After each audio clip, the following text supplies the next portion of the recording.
Ayan, isang mapagpalang umaga muli mga kaagot.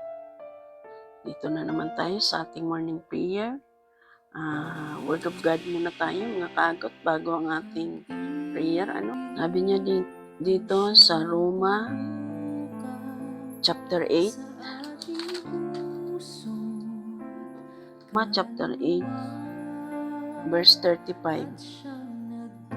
Sino ang makapag-ihiwalay sa atin sa pagmamahal ni Kristo? May tanong siya dito mga kaagot. Ang paghihirap ba? Ang kapighatian? Ang pag-uusig? Ang gutom? Ang kahubaran? Ang panganib? O ang tabak? Puro tanong niya rito mga kaagot na sino ang makapaghihiwalay sa atin sa Panginoon sa kanyang pagmamahal. Ano ba ang mga hadlang, maraming hadlang sa buhay natin, lalo na sa ating pananampalataya, mga kagot, maging ang ating mga mahal sa buhay pa na hindi pa natin nadala sa gawain naging hadlang po yan sila, pero wag po tayo magpadala at wag nating hayaan na maging sila mismo ay gamitin ng kaaway para malayo tayo sa Panginoon. Mapaghiwalay na tayo sa pagmamahal ng Panginoon sa atin. Dahil marami siyang sinasabi, ang paghihirap, maraming paghihirap, sitwasyon mo ngayon o kalagayan mo ngayon, huwag kang papayag kaagot na malayo ka sa Panginoon, hiwalay ka sa pagmamahal ng Panginoon, bagkus labanan mo ito. Ito bang mga sitwasyon natin o mga problema, ito ba ang makakapagpahiwalay sa pagmamahal ng Panginoon sa atin? Hindi mga kaagot. May mga solusyon ang Diyos para ibigay niya sa atin kung paano natin mapagtagumpayan ang mga pagsubok or problema, kung ano man ang mayroon ka ngayon mga kaagot. Marami siyang sinasabi dito sa sa kanyang salita: paghihirap, kapighatian, pag-uusig, gutom at kahubaran, ang panganib o ang tabak, sabi niya rito. Huwag po nating hayaan mga kaagot na malayo tayo sa pagmamahal ng Panginoon, dahil ang Diyos ang siyang mahabagin, siya ang nagbibigay ng kasapatan sa ating buhay. Tayo'y hinirang niya, tayo'y nasa kamay niya na. Walang sino man at anumang mga ito ang makakakuha sa kamay ng Panginoon at makakapaghiwalay sa kanyang pagmamahal sa atin mga kaagot. Yun lamang ang ating sharing sa Word of God mga kaagot.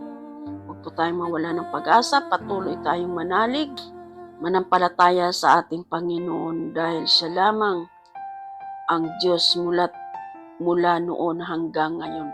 Siya ang Diyos na buhay sa ating mga buhay mga kaagot. Patuloy na tayong umasa, manalig, manampalataya sa ating Panginoon, dahil diyan siya na patuloy na magmamahal sa atin. At anumang ang ating danasin at pinagdadaanan sa ngayon, mga kagot, nandiyan ang Panginoon. Hindi tayo iwan, hindi tayo pababayaan ng ating Panginoon mga kagot. Pray na po tayo mga kagot.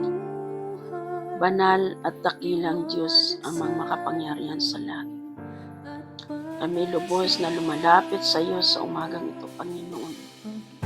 Nananalig na ng palataya, Panginoon Lord Jesus, na anuman ang aming mga pinagdadaanan, anuman ang aming sitwasyon at kinakaharap sa mga oras na ito, patuloy kami, Lord God, nagtitiwala sa iyo.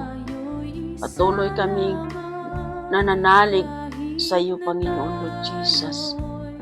Hindi hadlang ang anumang pagsubok o anumang kawalan kami, Panginoon, sa buhay namin, upang mapalayo kami sa iyong pagmamahal. Ngunit patuloy kaming kakapit, Panginoon. Patuloy niyo kaming hawakan, Panginoon. Huwag niyo kaming bitawan, Panginoon, ng iyong mapaghimalang kamay, Panginoon Lord Jesus.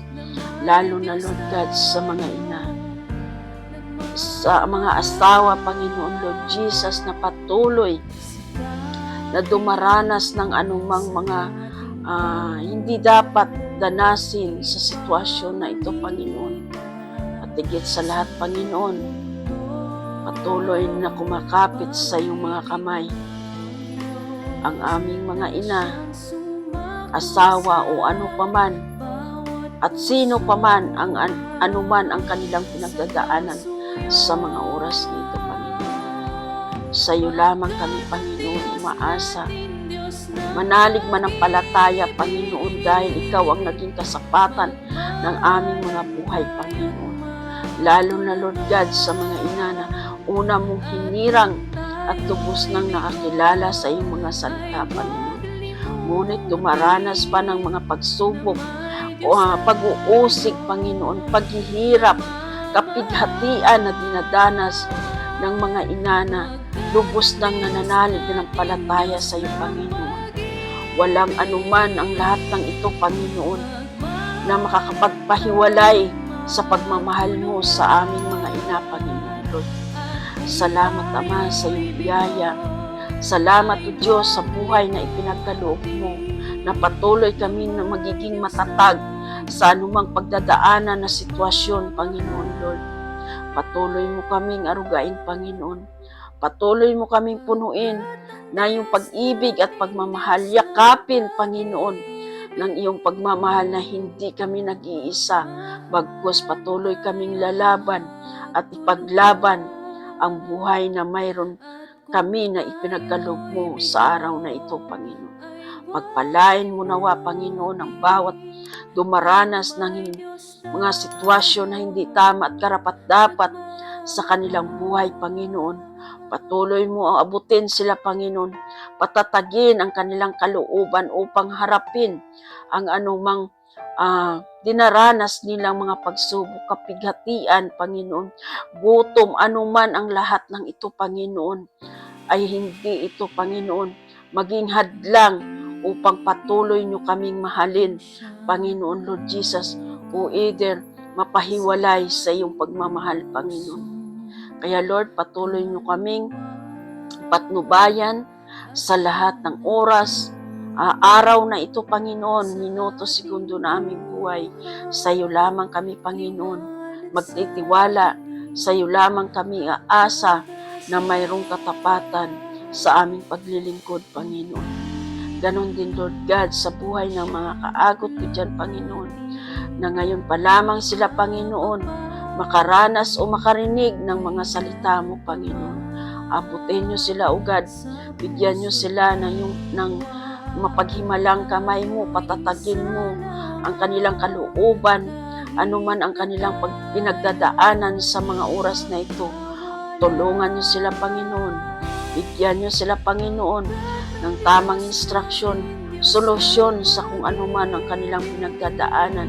At yakapin nyo sila, Panginoon, ng iyong mapaghimalang kamay na hindi sila nag-iisa sa kanilang mga pagsubok o anumang pinagdadaanan nila, Panginoon.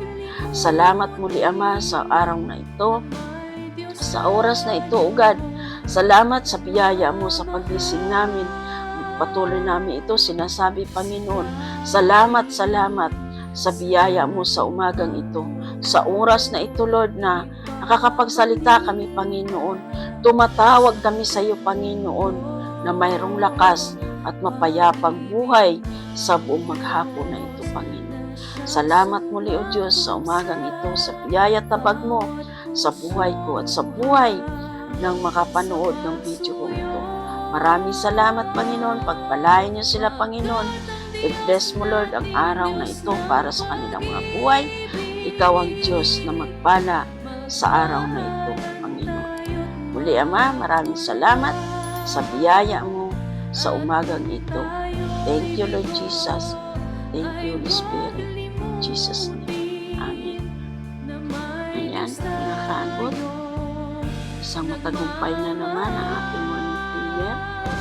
Kung magustuhan ninyo mga kaagot ang ating video ito, like, share, and subscribe. Ang Diyos ang siyang magpala sa inyong buhay mga kaagot sa umagang ito. Thank you mga kaagot. God bless you. I love you with the love of the Lord. Bye!